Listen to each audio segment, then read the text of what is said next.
Special thanks to the sponsors of this episode, William and Sally Haggett.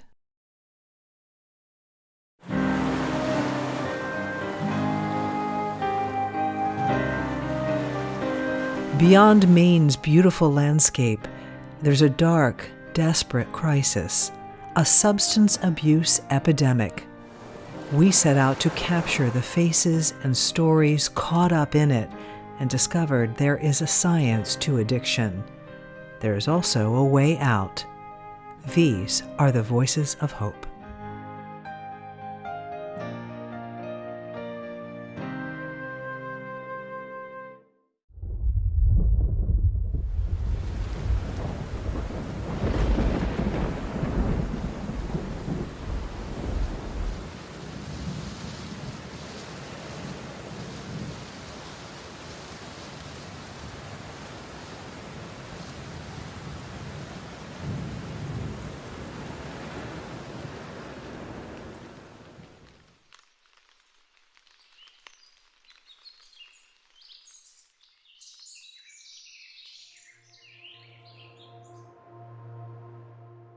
At first, we didn't know what was going on.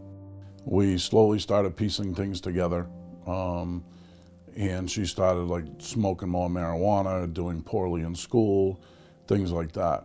But the opiate part of it just came out of nowhere. We had no idea. We started noticing behavior, odd behavior with them. They were irritable or things like that. And then we started finding drug paraphernalia in their rooms, and they had moved on from marijuana to pills. They were smoking pills. They were crushing them up and smoking them. Oxys, Percocet. Yeah, Percocet, whatever they could get. And from there, after that, then they moved on to what we were informed later on was heroin. We were in dismay that they would do this to us. Yeah. That they would do this to us. Yeah. Like we were, he's a trooper, I'm a dispatcher. Yeah. They should have known better, Yeah. right? And we didn't want anybody to know. No. Losing your person in the midst of the addiction is a really hard place to be, and I think that's the reality of what you're living with when someone you love is actively misusing substances.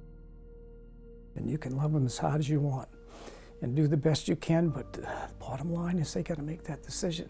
You can put everything in front of them, but the best you can do is spend the time you can with them. Don't take it personal. Love them. Whether it's your children or your parents or your friends or siblings or partners, when you know people are struggling with substance use disorder, you can't help but already start that process of saying goodbye, because at any point you just know you could get that phone call.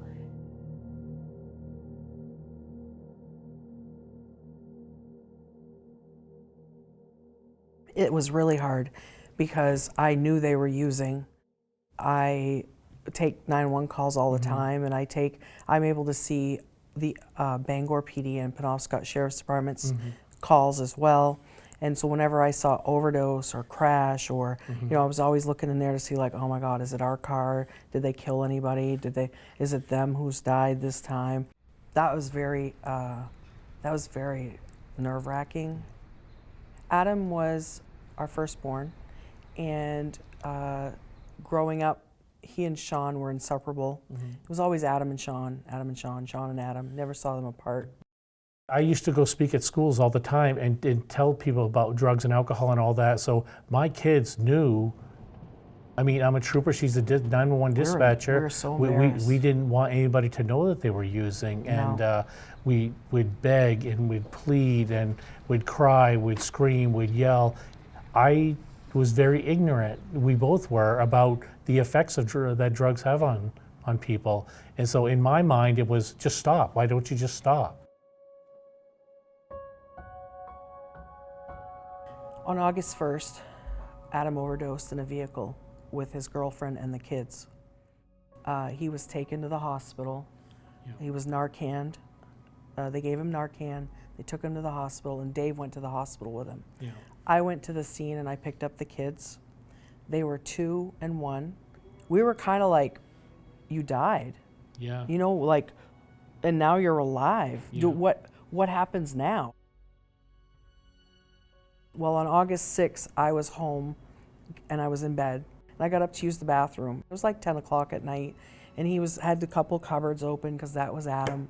And he was stirring something in a frying pan, and he said, "Mom, I know this week has been tough for you."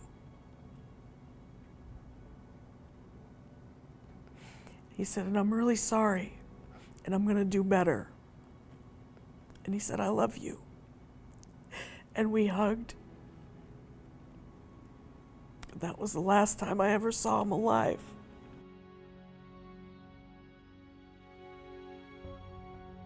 Ten months later, June 23, Sean had been staying over at a friend's house. The next morning, the dog started barking, so I thought, oh, Sean must have forgot his key or something.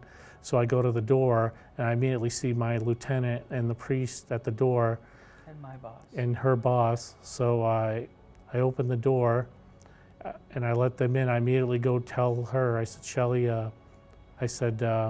something's happened, you need to get up." And then they notified us that Sean had died at a friend's house, had overdosed. And I realized that I didn't have any more kids.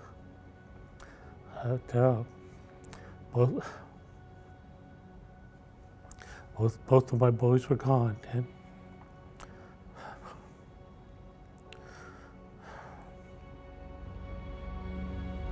that calm part of me took over, and we started doing the steps.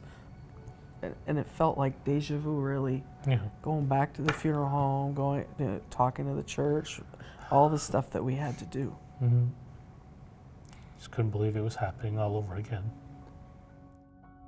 It's like you're in this vortex, and we clung to each other, holding each other. We're just swirling, and every once in a while you try to reach out to grab something to stop, but there's nothing there, and your whole insides are gone. They're sucked out, and it hurts. It physically hurts. Yeah.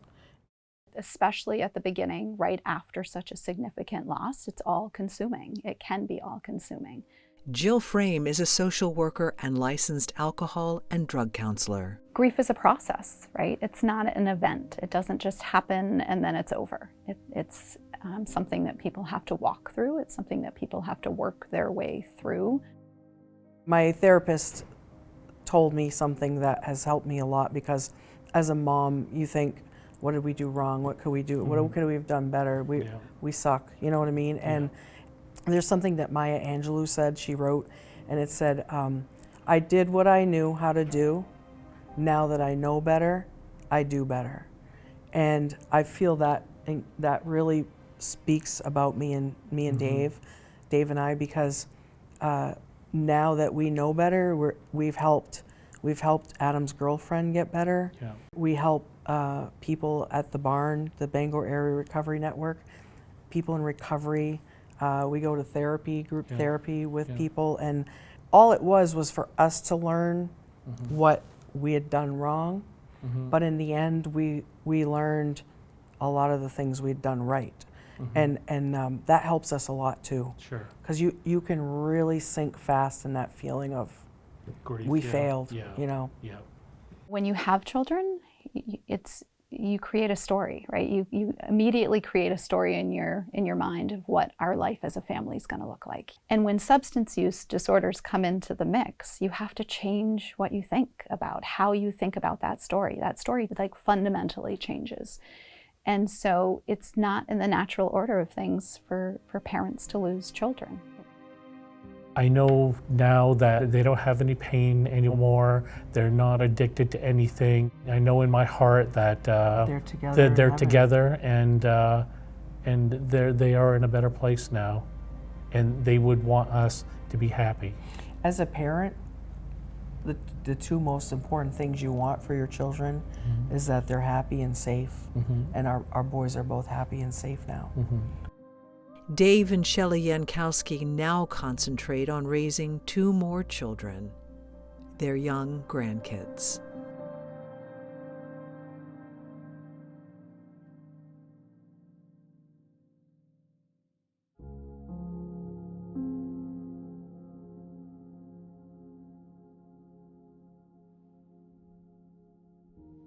They say time heals. We'll see. I feel this huge void in my life, and I'm not sure it will ever be filled. There's no do-overs with this. You can't bring him back.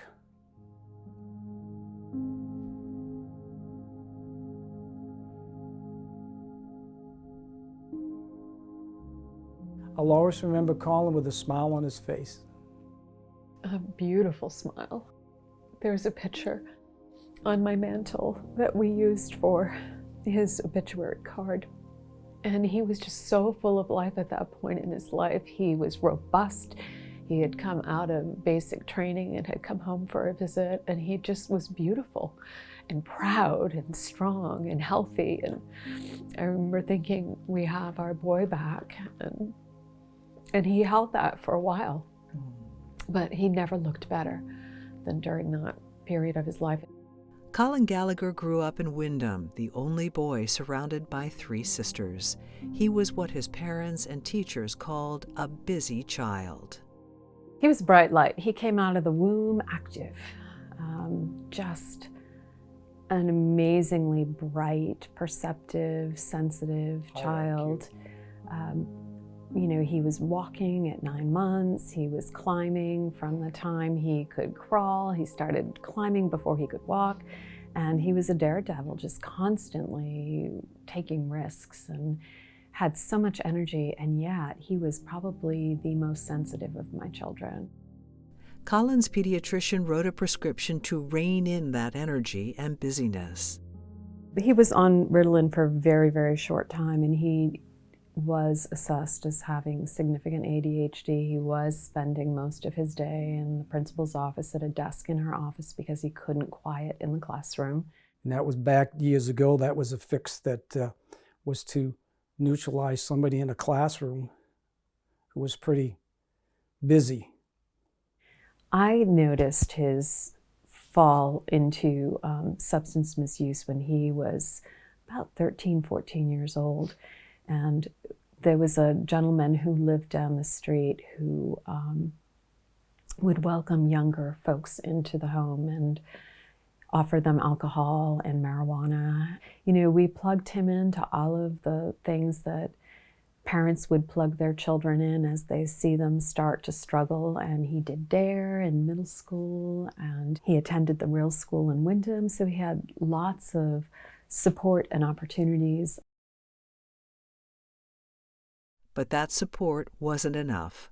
Colin's parents recall many, many trips to rehab and the dashed hope each time. Colin wanted it, but he couldn't hang on to it. And every time he did rehab and came out, he would hold his recovery for several months and then relapse again. And that was the beginning of what I saw. And of course, I think it was alcohol and marijuana for many, many years, and then it became the hard drugs when he got older, and his return from Baghdad just really magnified all of that.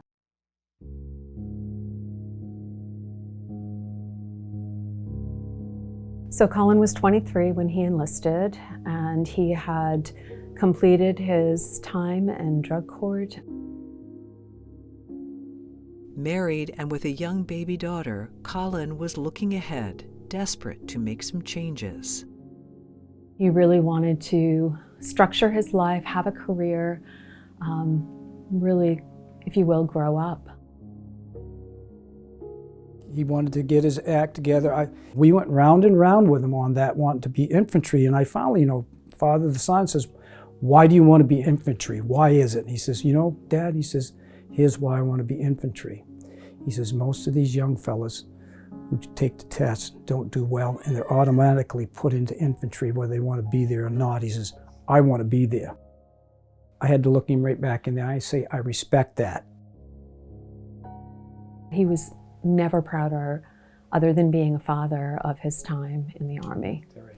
That, he just always, that's what swelled him with pride, and he felt like he had really accomplished something wonderful.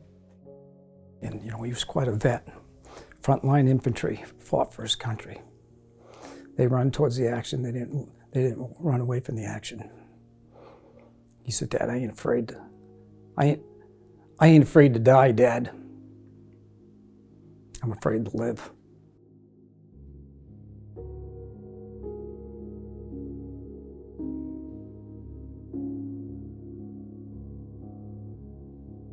Colin used to say that I thought was fairly profound, and it's true. They train you to go to war and kill, but they don't untrain you when you come back. And I think he was carrying all of that. Think about it. You're in combat theater where somebody can kill you any second of the day, so you're hyper-vigilant 24/7 for 18 months. And how do you undo that and all the things that you saw? And I know he was just riddled with post-traumatic stress. You could see it in his face, you could feel it in his body. His combat theater experience was horrible, and he had night terrors, and I would go into his room at night and he'd be thrashing in bed, and I'd go to wake him up and he'd come up like ready to be in fight mode. One of the night terrors he would have over and over again is he would say, "Mom, I wake up and I can't move, but I can see that my daughter is in her crib and there's a shadow of an assassin with a rifle in their hands and the shadow is on the wall, but I can't do anything." And I know he was self-medicating. He told me he was. And he would say all the drugs the VA were giving him for those things helped, but they didn't help enough. And so he began to take care of that himself. Colin Gallagher was experiencing PTSD, post-traumatic stress disorder, a disabling psychological condition comprising 4 main sets of symptoms: re-experiencing, hyperarousal, avoidance, and negative changes in thoughts and mood. Studies by the National Institutes of Health found that specifically for military veterans with PTSD, outdoor recreational activity improves their psychological well-being. His birthday was on the 16th, which is usually Father's Day's weekend. So him and I would go camping for the weekend. Sometimes we bring the boats and we go up fishing and everything, and I got him into shooting his first bear, his first deer, all that stuff. Him and I we spent a lot of time in the outdoors. The further he got into his addiction, as far as his last years, he drifted. You could tell he was into his darkness was really deep because it was harder to get him to do that. Mm-hmm.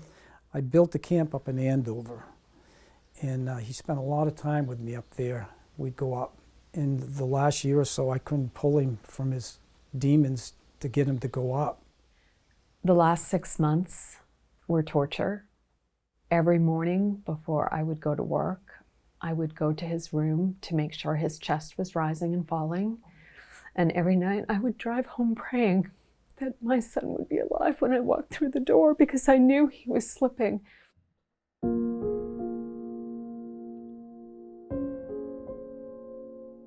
December 21st, 3:30 in the morning, there was a knock at the door, and there was local law enforcement.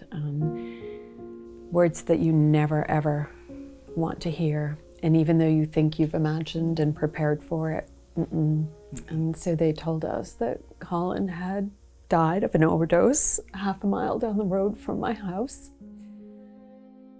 We knew his drug of choice was alcohol. That was his primary drug of choice, and he smoked pot because it helped with the anxiety and, the kind of ADHD. But I think he had been using heroin before he came back. And then what we learned from the medical examiner's toxicology report is that he had fentanyl in his system. As far as fight the demons was so powerful in his mind and his spirit, but yet it just couldn't conquer it. He couldn't conquer it. It conquered him.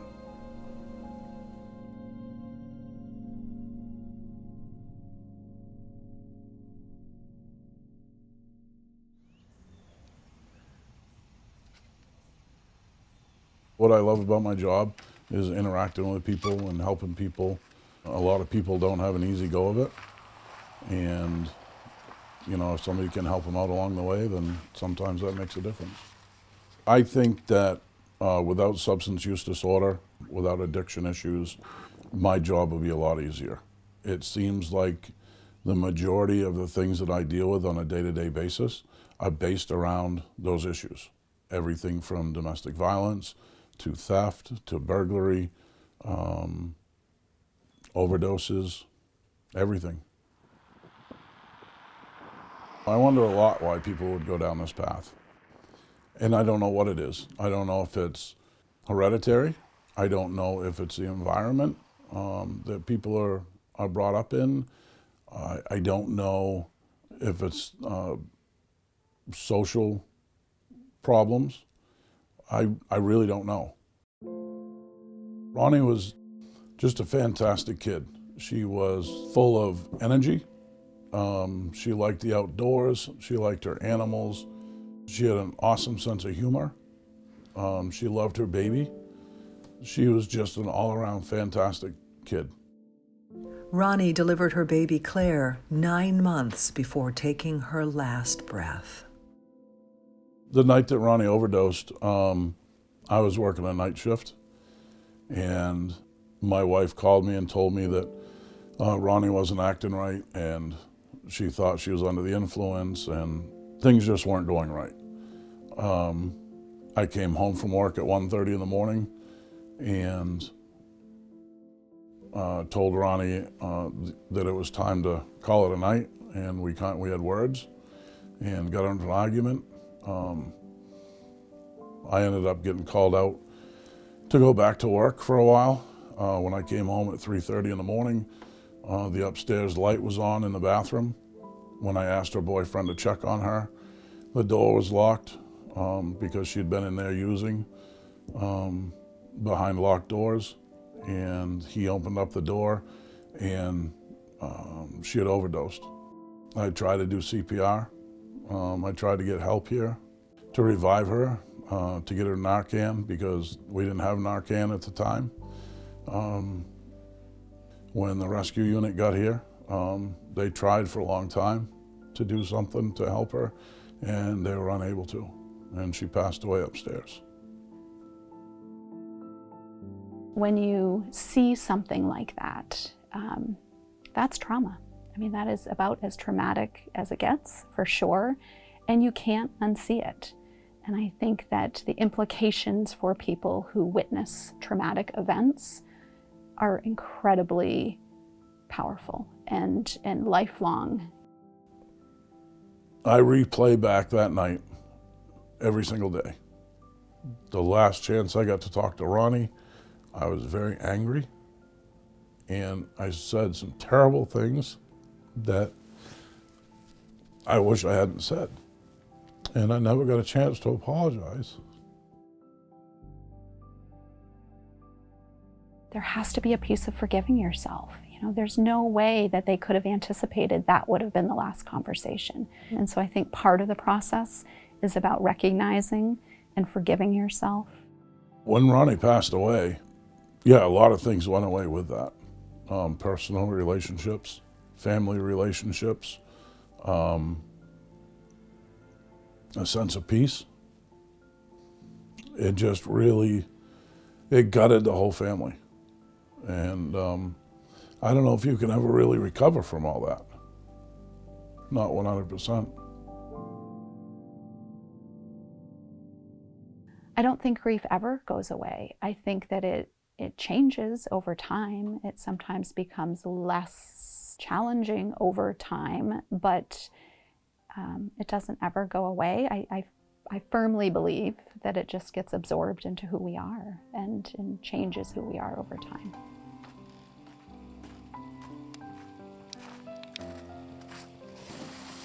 When I was a kid, my father died when I was 9 years old. And my mother taught me some of the constellations. And she told me that the constellation Orion was my father. And when I wanted to speak to him, that's who I could speak to. So when Claire got so that she could talk, and we came up with the full moon was her mom. And when she wanted to talk to her mom, we'd go outside and she could talk to the full moon, and that was her mother. you know, we'd talk about her mother and talk about different things, and then when we got done, she'd look at the full moon and she'd say, "Good night, Mama." Since Ronnie passed away, I've become involved in many different community events. One of those is working with NAMI. That's a 40-hour class for police officers, and I'm allowed to go in there and speak to them for a segment of that and explain to them my story and talk to them about substance use disorder and stigma and things like that.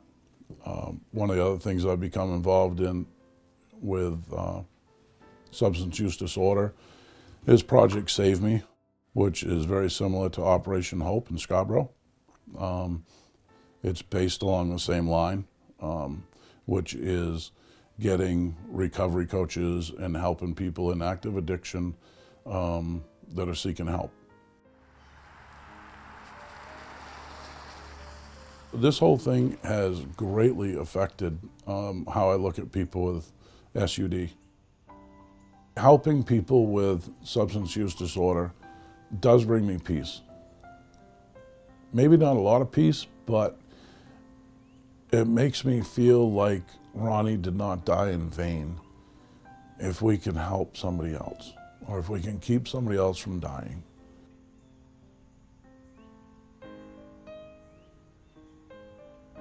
Every month when there's a full moon and I can see the full moon, I talk to Ronnie. And Claire and I still do it. So, and I think that's a very important connection that we'll always have.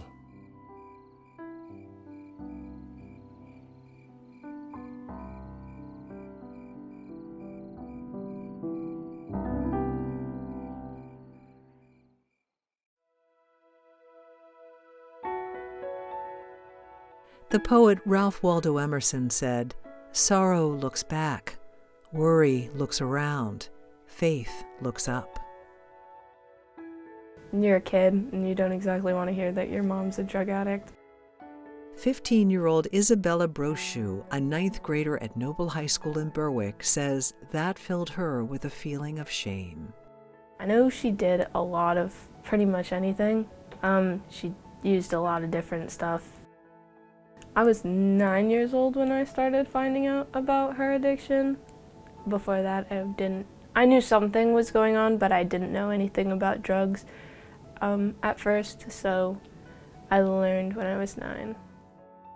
My dad told me, but I also connected the dots through school, because in the school I was in, we did the DARE program, and a lot of the things and signs that they had brought up about addicts I had connected to my mom in a way, so I was able to know what was going on. In December 2018, Isabella's world flipped upside down. Her mother, who'd struggled for years, died of an overdose. In a way, I knew it was coming, that my mom was gonna die, but at the same time, like, even if you expect it, it doesn't make it any easier to go through. I was also in an angry stage because my mom made a ton of promises to me when I was younger, like, you can come live with me again, we'll be fine, we'll be this big happy family. And I didn't know where to put my anger at her, so it kind of just balled up, and I was really upset about it because, you know, a kid doesn't really realize what addiction is at first, so it was more of she just left me. It's hard to go through, and it is extremely hard to sit there and watch someone you love die and not be able to do anything about it. When my mom first died, I was really depressed because, you know, it was my mom and she was my best friend. And I went to a doctor's appointment, and my doctor actually told my grandmother about the center. And for Isabella, that's when things started to change, where faith started to look up. The big piece for the children is that they get to meet other children. So it breaks down the walls of isolation. Ann Hiros is executive director at the Center for Grieving Children, which opened 35 years ago to help children deal with the trauma and grief of losing a parent or close family member. The children need some help, and just listen to them. and listen to what they want to know, rather than trying to shield them, because if you don't explain all the details as best you can to the children in terms of answering their questions, they are going to make up their own story, which could be far more scary than actually what has happened. Outcomes for kids are better when important people in their lives are truthful with them, tell them the truth, and don't spare them the truth. Bereavement Services Coordinator Sarah Ash is one of the first points of contact for parents. She says many are afraid to tell their children the truth, particularly if it involves overdose. If you have an adult who is afraid to just dive into that icy cold water and open up that conversation, diving in the ocean, it's hard, it's rough that first time, but you stay in the water and it gets easier. And that's the same with these conversations with our kids. You just have to take that first step. With overdose loss, we talk a lot about how to tell a child what happened. That if we tell a little kid that somebody took too much medicine, kids can be afraid to take medicine when they need to take medicine. So how can we frame that in a way? They had medicine that they weren't supposed to take. And that's all that you have to tell a child immediately. I was really quiet my first meeting because I was really nervous to tell people that my mom died from a drug overdose because of the stuff that surrounds that in society. So I was more nervous to tell people, and I kind of just sat there and listened to what everyone else said because I didn't really know how to react or what to say. But it was nice to have other people who had gone through similar situations and lost someone, because I didn't know anyone at the time who was my age and had gone through something like that. And it turned out there were many more kids who understood what Isabella was going through. From July 1st, 2020 through June 30th, 2021, the Center for Grieving Children worked with nearly 100 children who'd lost a close relative to overdose. Sometimes when a child comes in with trauma, especially related to something like an unexpected death of loved ones, they can come in with a lot of feelings that might be misconstrued as attention deficit types of displaying, a lot of hyperactivity, maybe just dealing with big emotions is hard, and so they might come in with more aggression. Kaya Grimshaw is a littles facilitator. She works with the youngest children at the center, the 3 to 6-year-olds. She helps them work through their emotions. When they're starting to show in their body a certain emotion, well, what are you feeling right now? Sometimes they can't name it, they don't know. And we'll say, well, your body is looking tense.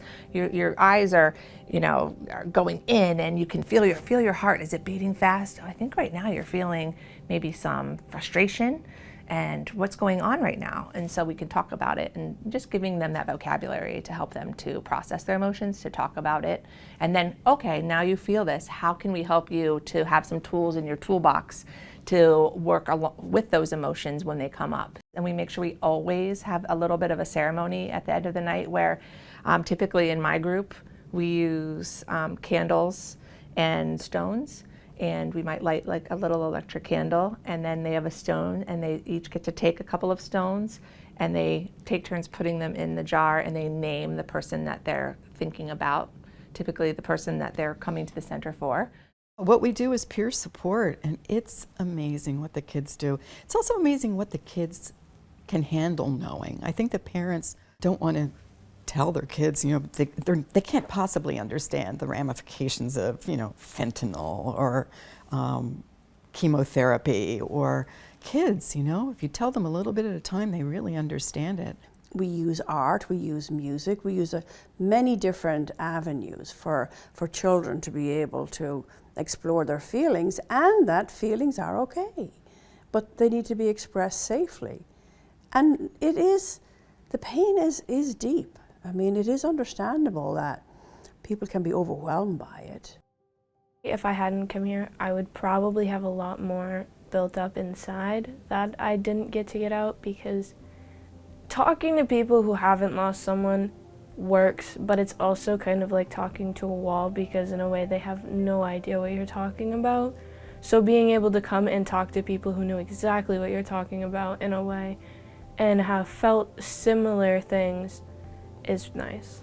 Izzy attended group sessions at the Center for Grieving Children for 3 years until she felt ready to stop. And she didn't pay a penny because that's how the center operates, free of charge for anyone who needs it. And that's been deliberate for a number of reasons, because families are already going through a very difficult financial time, whether it is dealing with hospital bills, funeral costs, maybe the death of the breadwinner, so many things. That's really why we're here, to help families go from that very raw phase of when they walk through our door to putting their, as I like to call it, their new house of cards back together again, and how they feel ready to go on with a new life without the person in that life. It taught me that I'm not alone, and there are people out there that have gone through the same thing, and you just have to find them, because most of the time they will support who you are and they'll help you through it.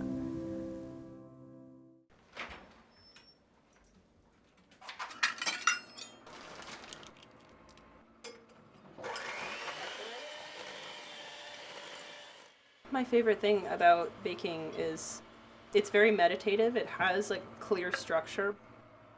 This is kind of my mindfulness. It's like, okay, the feeling of everything coming together, and like it gives me something fairly straightforward to focus on. And then at the end you get something that everybody enjoys. So Maddie Logan is 25 and putting back the pieces to her life. She's been sober for 7 months. The journey getting here has been complicated, punctuated by multiple diagnoses and personal loss. Back when I was in high school, it kind of started out as normal stress, as it were, that I felt that I had to be perfect all the time in every way. And, when I would be in any way imperfect, I would punish myself for it. And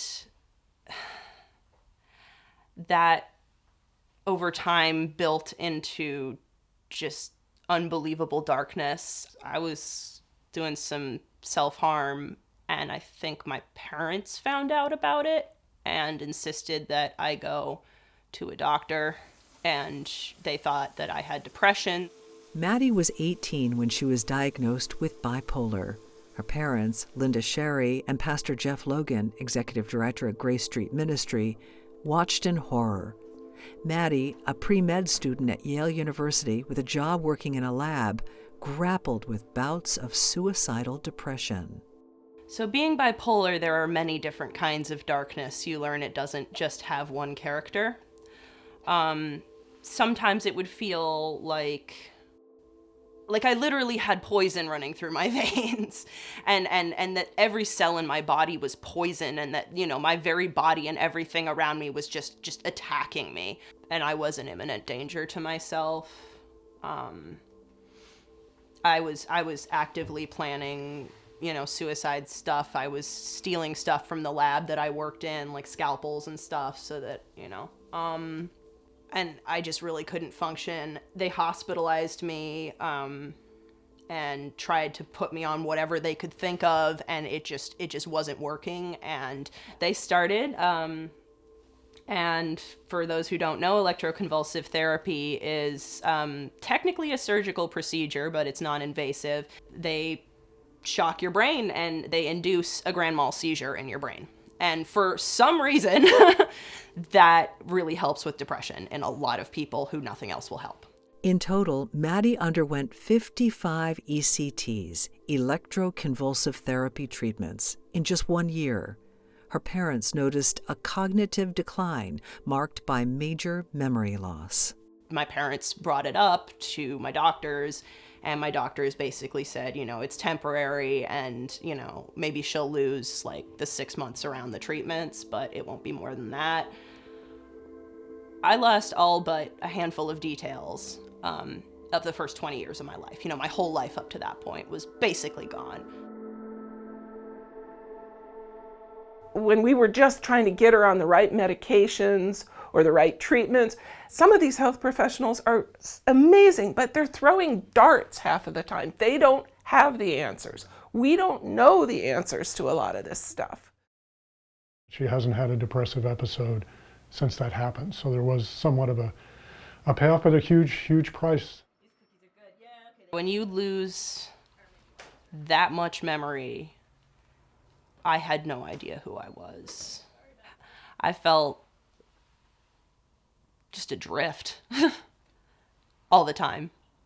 I mean, alcohol was an easy one once I turned 21, which was pretty shortly after this happened. So yeah, that I could get my hands on anytime. And also, I ended up seeing this guy who was like basically a drug dealer. He got me ketamine.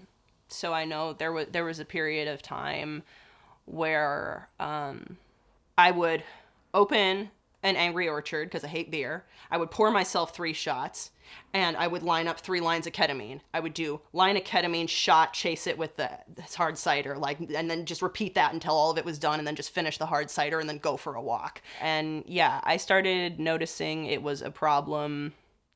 I was doing it alone just to sort of pass the time, just to sort of get through the day. And then slowly it was pushed back earlier and earlier in the day. She's engaged in lots of different kinds of risky behaviors.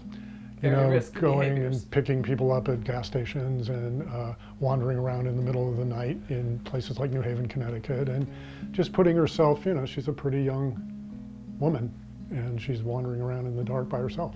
She's fearless. She didn't care. Yeah, I think she didn't care is a lot of it. So yes, I very much thought we'd lose her lots of times. For example, I got wicked drunk and got trapped in a skate park in 20-degree weather in February, and was lying in the snow and no one could find me. They pinged her phone and found that it was somewhere down there, but we couldn't find her. Finally, my parents called the cops and they searched for hours and they finally found me, kind of on a fluke. And if she'd been stuck there through the night, she wouldn't have made it.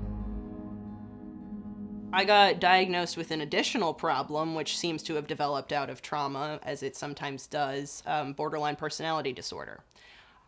Extreme impulsivity, rapid mood swings, like when it's out of control, it's just, you feel like you can't control anything in your life. And like you are this constant bomb that's about to go off. You never really get a break from it. So I'd show up to work. I screwed something up there pretty badly. I was thinking, how do I make this right? How do I make this okay? Like, I can't possibly fix this mess that I have managed to make through just being like an impulsive liar person. And I just thought I was worthless. Like, how do I ever make this okay? He just says to me, my friend, I think the only way to make it right is to live right. And suddenly I realized what I said, that there's no way forward except to make a change. That change started with Alcoholics Anonymous. I went the next day, everyone was awesome. See all these people who are, so much happier for the choice they've made, and that their lives are still interesting and good, and that they really don't need these substances. And they're so happy to have me there, and I have this community. I'm grateful to God, who I see as the ultimate builder, for helping me build the connections that I used to pull myself out of the void and into this wonderfully imperfect land of the living. And on a winter morning, Maddie Logan courageously shared her story for the first time publicly at the Williston Emmanuel United Church. We save each other's lives and souls every day through the connections we build, the hands we extend, the insight we receive from our own personal deserts. Let your desert be your teacher. Let it help you see the beauty all around you. Because my friend was right. The only way to make things right is to live right, to stop beating yourself up and instead turn towards a more loving way of being. When Maddie got up to do her sermon, this was the first time that she was sharing it so very publicly. I was terrified and proud, and she not only blew everybody else away, but left me pretty speechless and in tears. You know, it's miraculous. I mean, we talk about it, and you're always a little nervous. But 3 years ago, I can't have imagined that she would be in the middle of a nursing program, having the chutzpah to get out there in a church and tell her story as honestly as she did, and to really have a purpose to be on the planet. These are set. So moving forward, I want to work as a psychiatric nurse, possibly a psychiatric nurse practitioner. I want to help people like me who are in a tight spot. I want to help people recover. Maddie's parents admit it's been a steep learning curve. I guess all I can say is there should always be hope, and when it's not there, to not be ashamed, because it's everybody's got their story somehow. Just stay. Whatever you do, stay. Stay in contact however you can, because it's always going to be possible. As Linda said, you have to find your hope somewhere. And then you just hold on to that with your fingernails until things start to move, and pray that they will.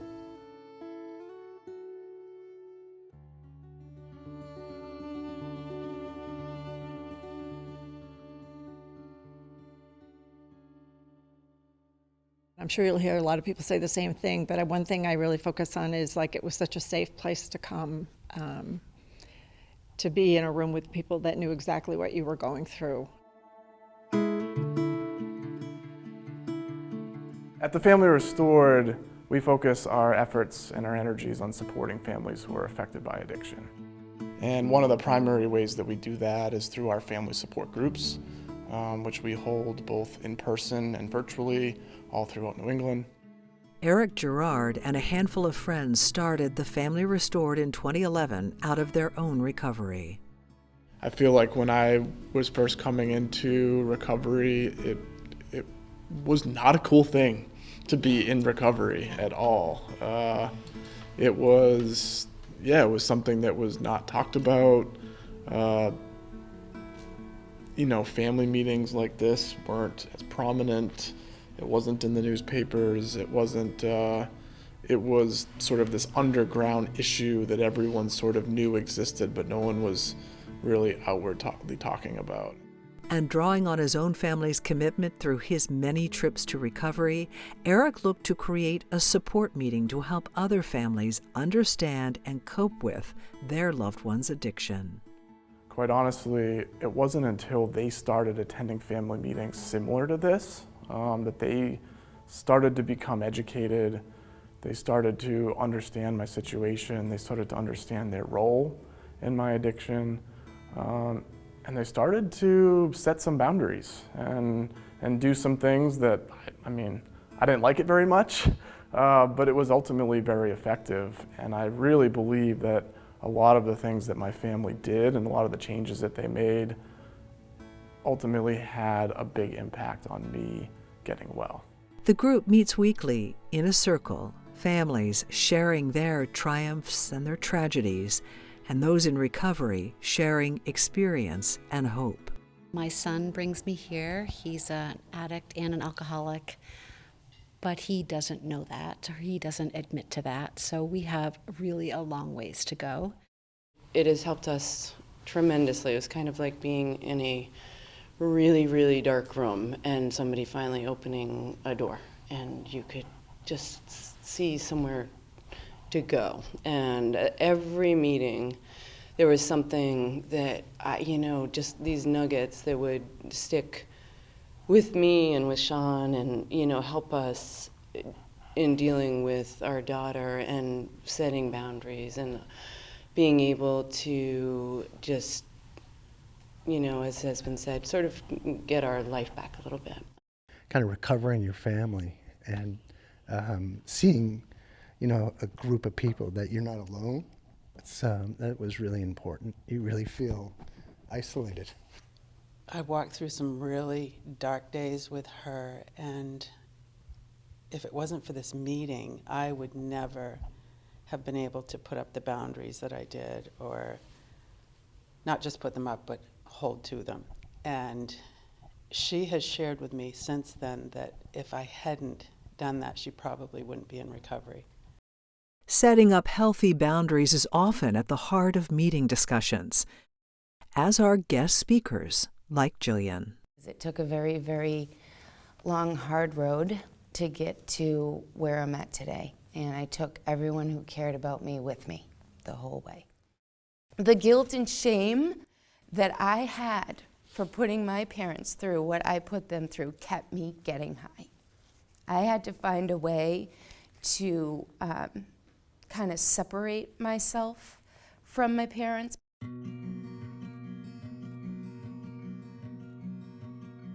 So Jillian, a lot of the time what we hear is that those in recovery, after they've gotten sober, have a real tough time with the shame and the guilt, and it sort of creates a barrier between them and their goals and moving to the next level. So they'll get sober, but then they'll just sort of stay sober and stay in that safety zone. Do you know what I mean? Yes, I do. How did you move beyond that? I'd say the shame and guilt was so crippling for so long that it was at the top of my list to try to get through and manage when I got sober, and writing inventory around it, 10th step inventory, was huge when it came to that. And therapy, I'm still in therapy today. I have 2 therapists because I'm still crazy. And I'm digging into really deep stuff, but the shame and the guilt, if we don't find a way to get past the shame and the guilt and forgive ourselves for the things we did, an addict like me is going to get high again. What are a couple of boundaries or a couple of limits or hard lines that you might recommend that we set? If we're using, we don't have the right to be running through your life and your home, living the way we live, and we shouldn't be bringing all that chaos into your home that you built and you offered to us to have a safe place to go. That's one of the biggest boundaries, is just to not have it in your home. I think as more people in recovery get well and openly share their stories, I hate to say it, but almost normalize it, right? I mean, I was reading a statistic the other day that said 1 in 4 Americans have a direct family member who's addicted to drugs or alcohol. I mean, this is a very common issue now in our society. And the more that we talk about it, the more that we're open about it, the more that we just share it and not be shameful about it and be confident about this is our story and this is who we are, and people like us get well, the more others might be interested in seeking help and guidance and support. We have a long ways to go before the stigma is totally lifted, but I think it's starting. And just to be able to walk into a room, and we have found that through our experiences that now we openly talk about it, and when you walk into a crowd of people and they know that what you've experienced and they openly come up to you and talk to you about it, that's a good feeling to know that people can open up and feel comfortable talking. If you or someone you know is struggling with substance use disorder, reach out to the KnowYourOptions.me website. Resources by county are listed with direct contact information. If it's an emergency, call 911. You could be that critical link to saving a friend or a family member. Next time on Voices of Hope, Maine's Wabanaki tribes taking on addiction using a combination of modern and traditional techniques. Our connection to our culture, our connection to who we are as Wabanaki people, and that connection to ceremony, language, our values of love first, no matter what, heals everybody, heals anybody. Plus, adverse childhood experiences and their connections to addiction. We take you through the 10-question ACEs test.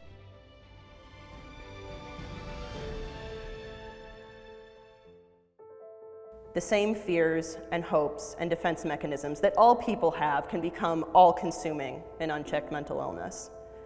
And the process of recovery is about bringing these forces back into balance rather than annihilating all vulnerability. And let me tell you, under the right circumstances, experiences of extreme vulnerability can transform into the root of your strength. We save each other's lives and souls every day through the connections we build, the hands we extend, the insight we receive from our own personal deserts. Let your desert be your teacher. Let it help you see the beauty all around you, even in those whose experiences may be foreign or frightening to you. Let it help you see the beauty in yourself, to forgive yourself your faults, and strive to live in alignment with your values. The work of redemption does not end when you leave the desert, or even when you're born anew.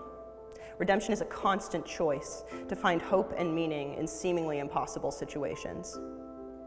Redemption is a continual act of faith, faith that this life we're living is and will be worthwhile, that we have the power to live right, and that choosing connection over destruction is a path worth following. Special thanks to our sponsors, William and Sally Haggett.